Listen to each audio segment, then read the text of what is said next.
so listen, this little discussion is all about commas, and they call it the house of commas. So it says, this set of slides will illustrate the most common uses of one of the most common punctuation marks in English. And can I add one of the most troublesome for students?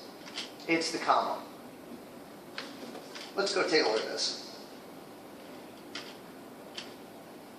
So rule number 1, use a comma to set off the elements of a series, 3 or more things, including the last 2. So the example is, Hadil, will you read the example? You can't see it? Oh. Well, who can see it? Valentina, will you read it? Yes. Use a comma to set No, I already read that. Yeah, my favorite. My favorite use of the internet are sending emails. And then when you see a comma, say comma. Comma, surfing the web, comma, and using chat rooms. Now, can I ask you a question? What kind of a phrase is that? Sending email, surfing the web, and using chat rooms. What are they? What are they? What are the instructions? Gerund. Yeah, yes, thank you. It is a gerund phrase. Now, some of you in your papers, okay, some of you right here, a gerund, right? Mm-hmm. Sending email, surfing the web, and using chat rooms. Notice comma here, comma here. Now listen, we all know this is optional. It's okay if you don't put one here. But what I want to point out is on your paper, if I underlined, like your thesis statement, for example, and I put not parallel, it means that maybe you used a regular verb here. Send email, surfing, and then the other 2 were gerunds. It just means whatever you connect with a coordinating conjunction have to be of equal value grammatically.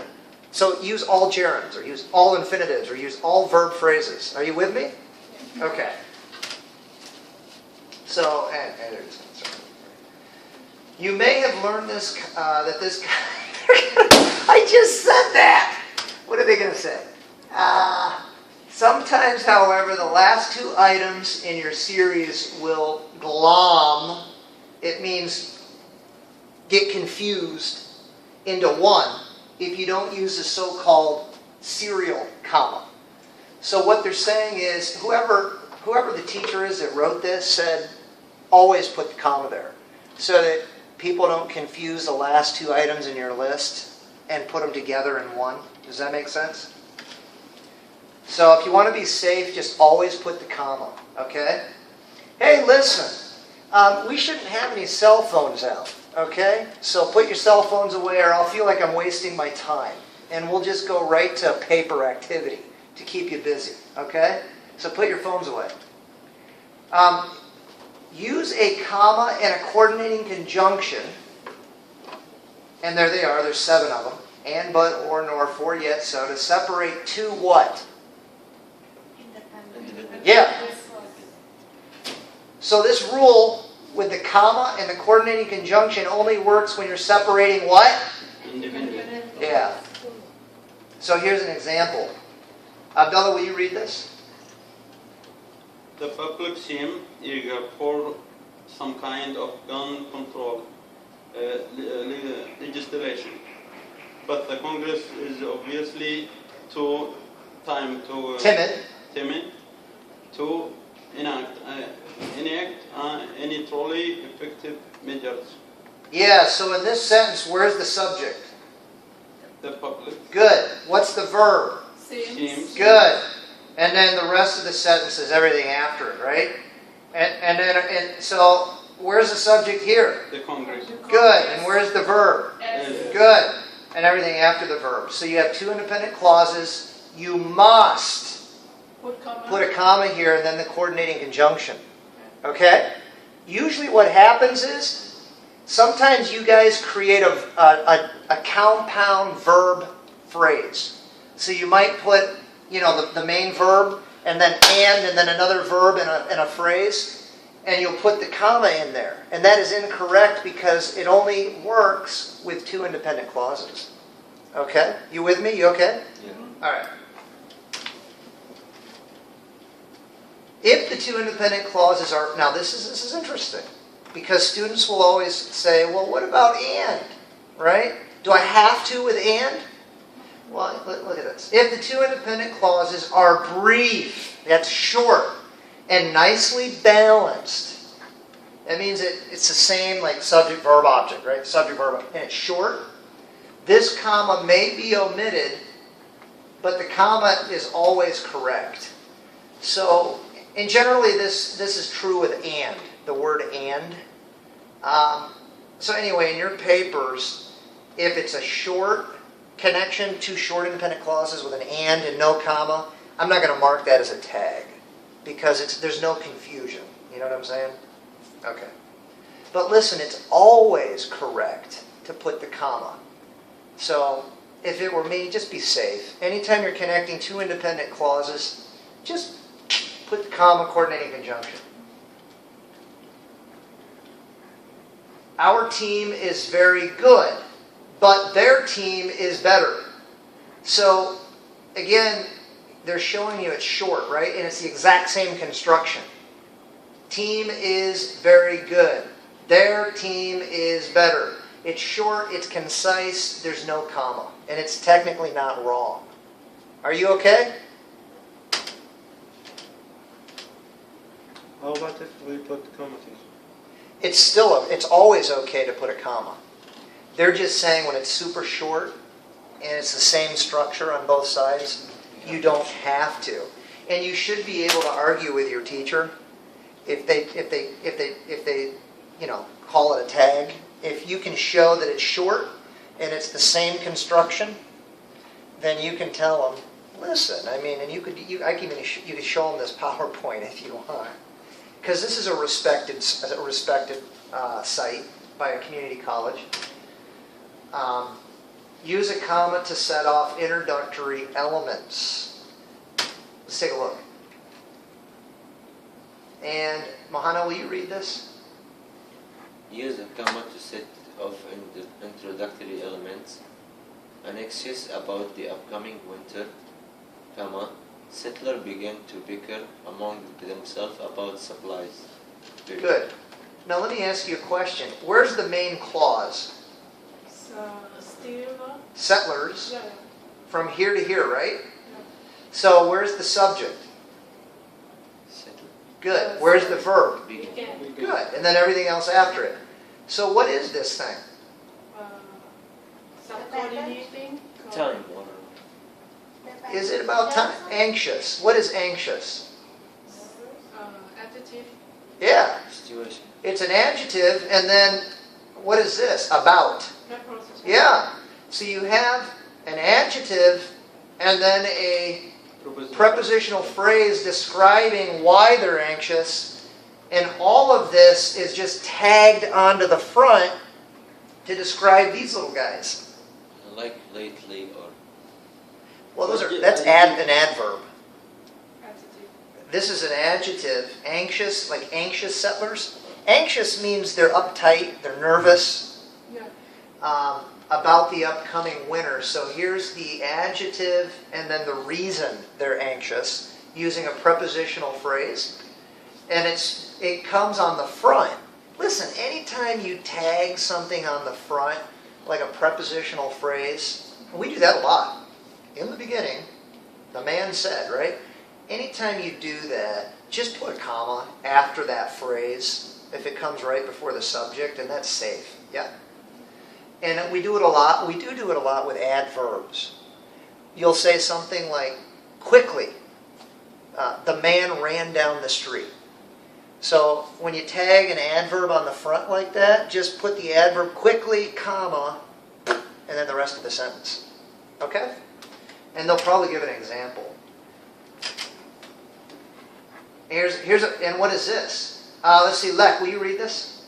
In the winter of 1644, nearly half the settlers died of starvation or explosion. Yeah, so what is this? Adverbial. Preposition. Time. It's a prepositional phrase, isn't it? Now listen, it's true. Prepositional phrases often act like adjectives or adverbs. So in the winter of 1644, and it's an adverb of time prepositional phrase. Notice it's tagged on the front right before, again, right before the subject of the sentence. Put a comma. Let's see. Let's have someone else. Khalid, will you read this? Yeah, you have a question? So, nearly can put in front of subject. Yeah, you can. Nearly half the settlers. So you put the comma on the first phrase here, comma, and then this is more description, right? Nearly means almost all of 50% or half of the settlers, what? Died of starvation or exposure. So the question is, your question, why does the comma go here instead of here? I mean, nearly can put the in front of the subject center. Like stick nearly over here? Yeah. So in the winter of 1644, half the settlers, half the nearly settlers, you can't because of the phrase, because you're talking about, it's actually describing half, almost half, not settlers. So this is actually describing the amount 50%, and this together is describing the settlers. So if you stick this over here, it doesn't make sense. Does that make sense to you? You okay? Okay, good question. Khalid, will you read this? If the introductory element is brief and a sentence can be read easily without the comma, it can be omitted. Okay, so again, you're seeing an exception. So in the example here, Khalid, read this. In 1649, the settlers abandoned their initial outputs. Okay, good.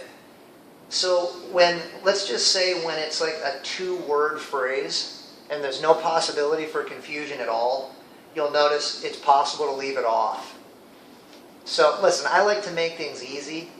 It wouldn't be wrong to put a comma here, right here, if you put a comma in 1649, comma, and then the rest of the sentence. But you should know that if it's super short and there's no possibility for confusion, it's optional, actually. You okay?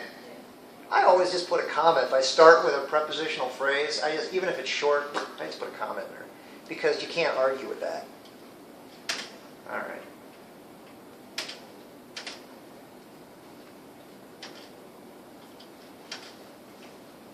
Use a comma to separate coordinate adjectives. Ooh, this is interesting. And I did not, listen, when I was in college, it sounded like a disease, right? What does that mean? A coordinate adjective? Well, look at this. All right. Who wants to read this? Who's in the back there? Right, well, go ahead. Go ahead, Khalid. Coaches grow wary of running practices in the drafty, dreary, Dilapidated. Gymnasium. It means gym. Yeah. Let me ask you a question. What are these 3 words? No. Adjective. They're adjectives describing what? Gym. Yeah, the gym. So you have 3 adjectives describing a gym. So how do you know when to put a comma here? Well, let's take a look. Hello, you're doing great. Read this one too. The designs for an expensive modern gym should make them happy. So you'll notice, hey, by the way, what are these? Expensive, modern. Adjectives. Yeah, they're adjectives defining, Gym. yeah. Okay. So here we go. If you could put a but or an and between the adjectives, you should put a comma between them. That's it. Isn't that beautiful? So listen, when you read the sentence, and if you want to be really expressive, right, and you want to really just, I don't know, use adjectives, the rule is if you can put an and right in here, and it still makes sense, then you should have a comma there. So for example, the designs for an expensive and modern gym. Without comma. Well, you have to have a comma. Why? Because of this rule. If I can stick a but or an and in between the adjectives before the noun, and it makes sense, then I need a comma. It's like the comma replaces it. Does that make sense? I mean, if we put and or but. Oh, you're saying, could I just put an and there? We don't, because it sounds, it's not necessary, and it flows beautifully and smoothly. When you're describing the same thing with multiple adjectives, don't put an and or a but. Put a comma when you can put a but or an and in the place of it. You use it to check, to see if it needs a comma, but you never want to put a conjunction in there when it's an adjective, a group of adjectives. And these particular adjectives are called coordinate adjectives. So now listen, in your paper, right, when your mama back home makes kibsa, she puts spices in it, right? So listen, you guys are master's level, you want to make your English spicy. You use adjectives, and now you know, with confidence you can add spice to your English kibsa, all right? And you can always know you're right by testing it. Try to stick an and in between the adjectives, or a but. If it fits and it sounds good, then you know, okay, I need to put a comma here. And take off the and or Yeah, never put the and in. Again, with coordinating adjectives is what we're talking about. Does that make sense? yes. Cool. Are you guys okay? That's a really nice little test. What is good? So again, you'll see here, expensive and modern equals expensive modern. But not, you can't say a little and old house. So if this were the same sentence, and it said something like, I bought a little old house on the east side of town. See, I wouldn't put a comma there because you can't put an and in there. You wouldn't say, I bought a little and old house. That doesn't make sense in English. You okay? Yeah.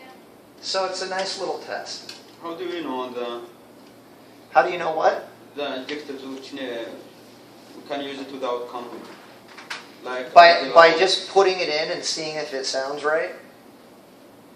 If it sounds nice and it sounds right with an and or a but, then you can be 100% sure that it needs a comma there.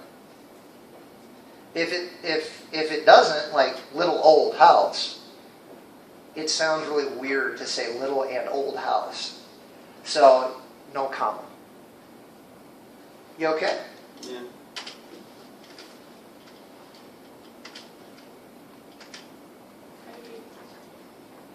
Okay? Yeah, read it. Go ahead. Use a comma to set up elements that express a contrast or a term in the sentence.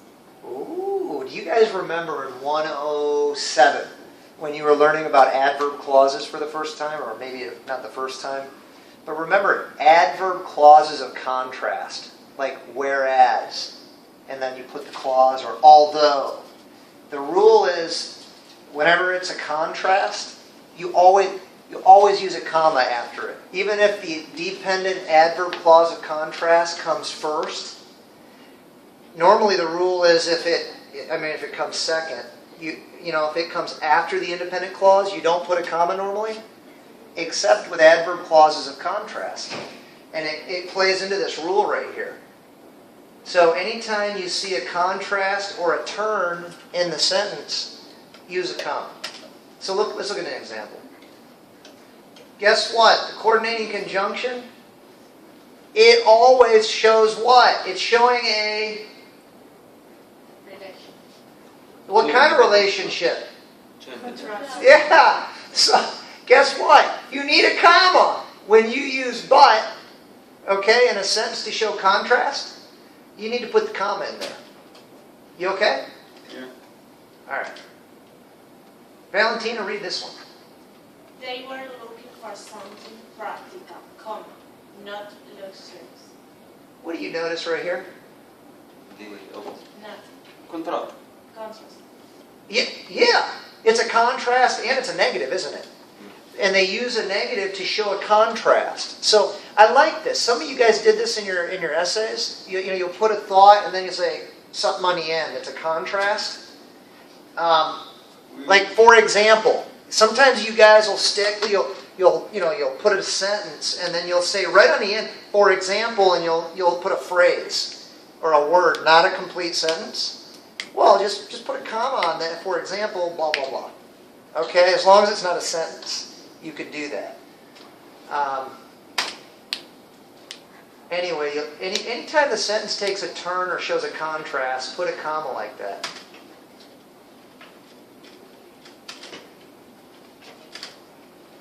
All right. Okay, Valentina, you're doing a nice job. Read this. Use a comma to set off states and countries, years in a full date, titles, etc. Okay. You want to know what this used to do to me? It used to make me go crazy. Yeah, because there's so many situations. Let's look at these.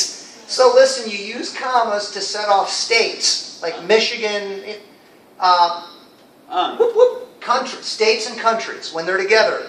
The state of Indiana, let's look at an example. Yeah, let me just show you an example. They're going to give us examples. Name. This is just any name. Well, a name of a person isn't, though. If I'm going to say a list of names, I don't need a comma. Well, yeah, if it's a list of names, of course, then it follows the list rule. But this is specific. Check this out. So all right, who wants to read this? Go ahead. The conference was originally set for Geneva, Switzerland, but was then scheduled for Chicago, Illinois. Okay, so what is Geneva? Geneva. The name of a city, comma, and what country is it in? Switzerland. Now, why is this here? Contrast. Yeah. So this gets put here because of the coordinating conjunction contrast, comma. Okay. Was then rescheduled for Chicago. What's this? It's a city and then a state. Now this is interesting. Listen. Can I ask, is this an independent clause? Yes. Where's the subject? Conference. Yeah. This is not an independent clause. Yeah. There's no subject. So really what this is a simple sentence. You have a subject Verb. and two verbs. Was. Right? So really it's just a compound, it's a simple sentence with a compound verb. That's all it is. And this is what's interesting. Of course, the commas go here after the city and then the country, or the city and the state. But then this right here is interesting, and a lot of students wouldn't get this. Because of the rule about contrast, or a turn in the sentence, you put a comma here. You okay? Yeah, you have a question? Yes. Can I add a period after Switzerland instead of the comma and say, but it was then rescheduled for Chicago, Illinois? You can. I want to say this though. Remember, coordinating, you can, but it's not good grammar. And I'm glad you brought this up, because there are people in here who seem to enjoy putting coordinating conjunctions on the front of a sentence. By definition, a coordinating conjunction connects things of equal value. All right? Now, I know some of them show contrast, some of them just show equal things. It's not good grammar to stick a but, or really any of the coordinating conjunctions, on the front of a sentence when they're acting like coordinating conjunctions. Can you do it? Yes, but I can add the comma after. Right. So if you're going to do it, and you don't want to get nailed for a tag, put a period, then capitalize it, put another comma after the but, and then make sure you have a subject in here, right? So you don't get nailed for a missing subject. But I'm just here to tell you it's not really good grammar to put a but on the front of a sentence. Go ahead and do it this way. But, Yeah, go ahead, go ahead. Yeah, yeah, it's better this way. yeah, okay. You okay? Yes, fine, thank If you. you're okay, I'm okay. Yeah, right.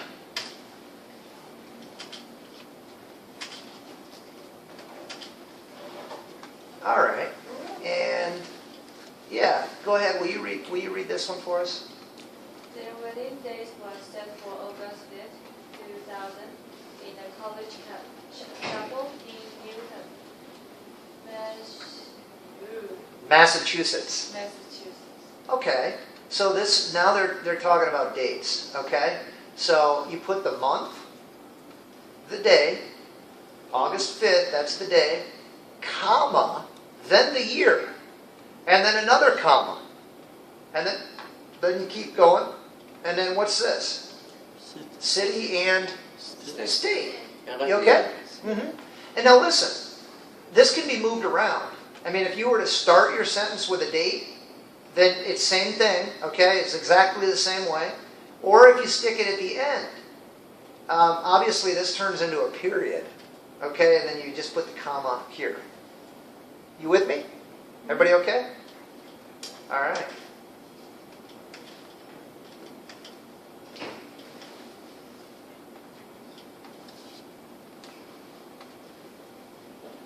Go ahead, Joe. Shonda, is it? Tashanda, Shonda Kwon. Joe. Yeah, Can I share a secret with you?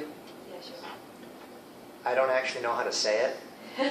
So when you don't know how to say something, just say it with confidence and no one will know the difference. Shonda Kwon, chair of the Ways and Means Committee, submitted the committee's final report. Yeah, yeah. So let's look at this. Tashandra Klondike, comma. Now, can anybody tell me what this is? The name of something. Adjective. It's the name of this lady's title. See, we're looking at this. Really what it is, it's a... What kind of a clause is this? Now, class. Nope. It's describing her title. A place? Adjective. It's an adjective clause. It's been reduced, right? So really, if you put it in a full clause, it would say Tashanda Klondike, who is the chair of the Ways and Means Committee. Do you guys remember learning that back in, I don't know, 108? Yes, You reduce it by getting rid of the relative pronoun and the be verb. yes. You remember that? So really, this is an adjective clause. And do you remember the rule? If this is a proper noun, the adjective clause following it always has Comma. commas. It doesn't matter. The name of any proper noun, okay, followed by an adjective clause, always gets commas. That's the rule. You okay? Even if he's famous. Doesn't matter. The reason is because, remember that the principle is if the information is just extra information to identify the noun, then you put commas. And the truth is, once you tell me your name, anything else you say is extra information. Yeah. That's kind of the principle behind it. So yes, any name of anybody or anything, it's proper name. Anything that you say to describe it after that, commas. Yep.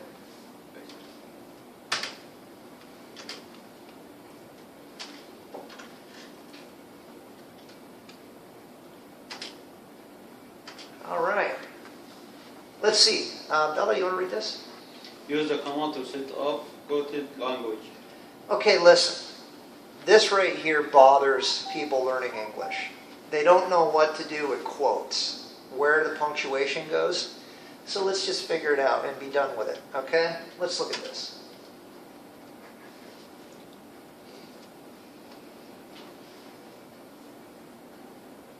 And this is great for you people writing a research paper if you want to quote something. So go ahead, Abdallah, read this. First poem, Fire the Ice, begins with the lines, some say the world will end in fire, some say in ice. Yep. So listen, first of all, why is this in quotes? What is this?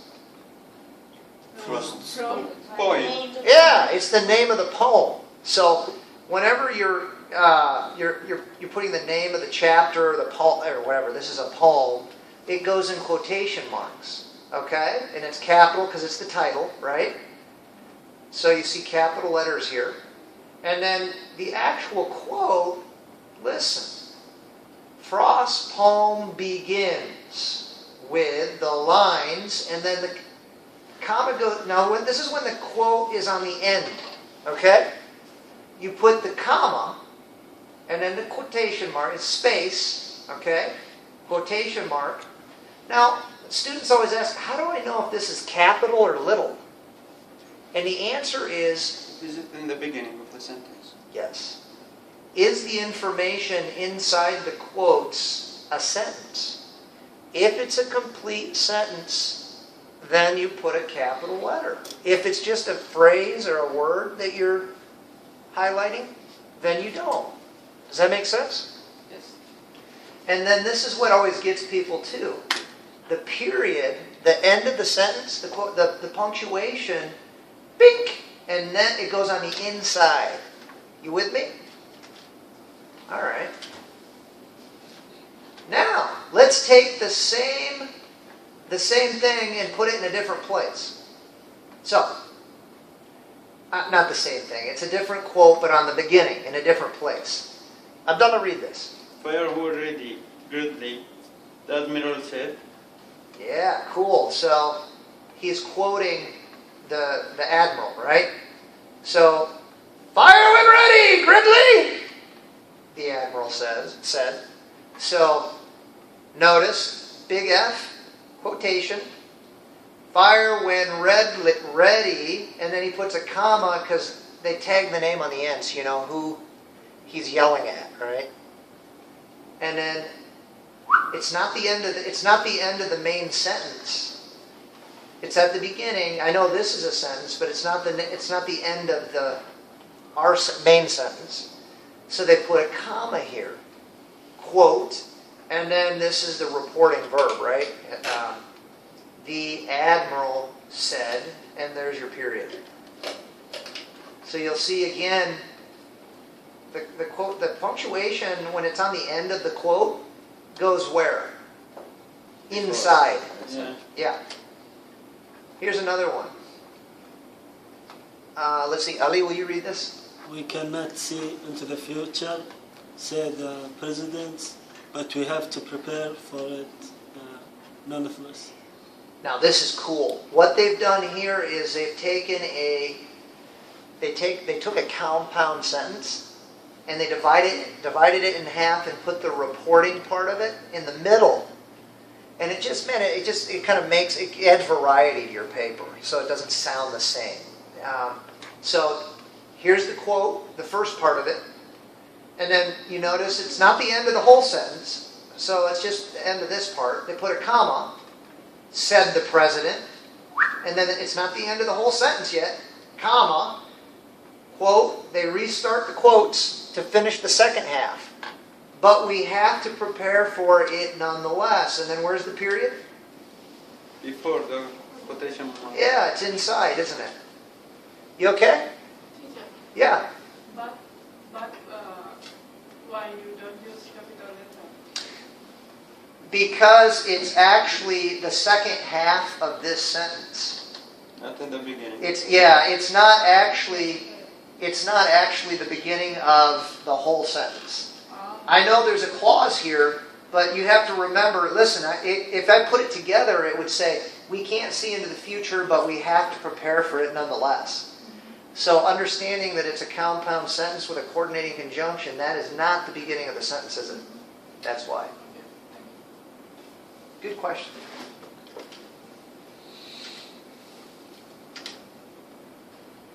All right, let's see, who's over here? Bassam, will you read this? Let's see. Can you see it okay? Use a comma to set off. Louder, louder. There's millions of people on YouTube that are going to watch this. Okay. Yeah. Use a comma to set off parenthetical elements. This is the most difficult rule in comma usage. A parenthetical element is added information. Something that can be removed from a sentence without changing the essential meaning of that sentence. Deciding what is added information and what is essential is sometimes difficult. See the next slide. All right. So, again, commas are used when it's non-essential information, and that can be tricky sometimes to know when it's important to leave it and when it's not. So, let's take a look at an example. And that information, really these are just, a lot of these are just adjective clauses, aren't they? So, by the way, a positive phrase is it's an adjective clause that has been reduced.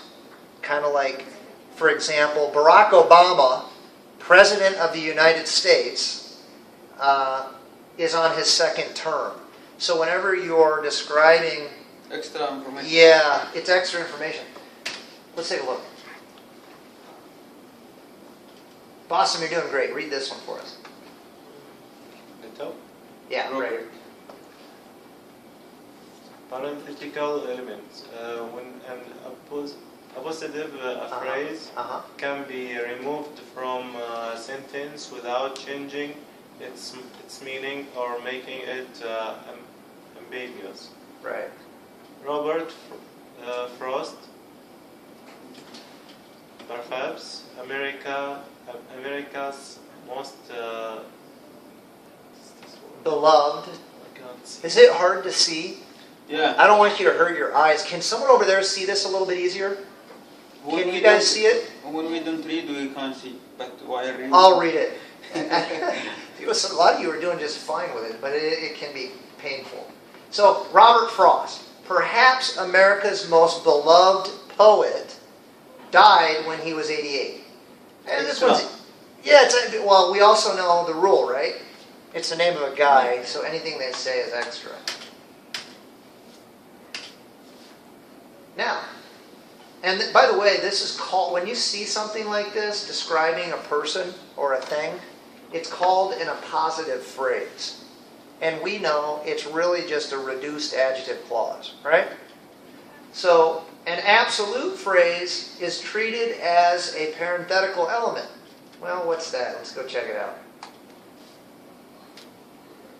Frankly, what is that, by the way? Frankly.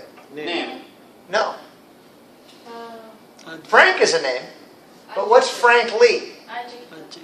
No. Adverb. Yes! Adverb. Hey, by the way, you guys know ly ending words? Yeah. Almost like 99% of them are adverbs. So, frankly, that is kind of a cool name. Maybe if I have a son, I'll call him Frankly. Frank. Do you know what frank means? No. What is Frank. it? Frank. Can I be frank with you? Have you ever heard someone say that? Can I be frank with you? Nice. No. Friend. If I say that, Money? no. Mac. No, if a teacher, you walk into the teacher's room and you're discussing something and they just say, hey, can I be frank with you? It means they just want to get to the point. So maybe, Discuss. they want to be really honest. Result. Yeah, they want to be really, frank means super honest. It might even hurt a little bit to hear it. They're getting to the truth. They're being really super honest with you. All right? All right. So it's an adverb, and it's just tagged on the front. So anyway, we've kind of talked about that. Yeah, so listen, when you're addressing a person or people, like their name, it's always parenthetical. So I think they give you an example, yeah. So, I am warning you, good citizens of Hartford.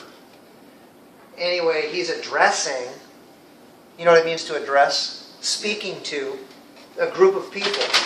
So anytime that you're addressing someone and you want to like be clear that who you're addressing in your writing, again, I am warning you, this vote is crucial to the future of our city. He's saying this to a group of people, comma, comma. Does that make sense?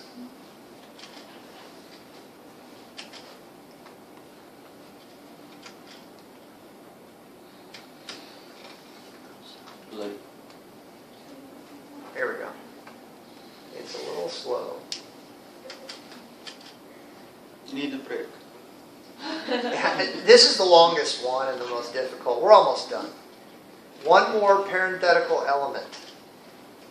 An interjection is treated as a parenthetical element. You guys know what an interjection is? Yeah. What is it? To connect you call this one. Interjection is inside. Give me an example. Anybody? No. It's one of the 8 parts of speech.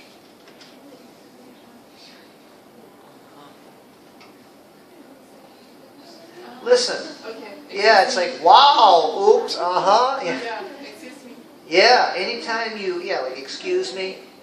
But there are, of course, many points of view that we must consider before voting. So you'll see, here's an interjection, right? You're interrupting.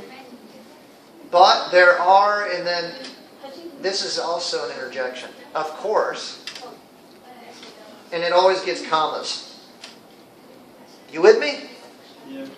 We're there. We're almost there. One last one. I'm like, can I ask you guys a question?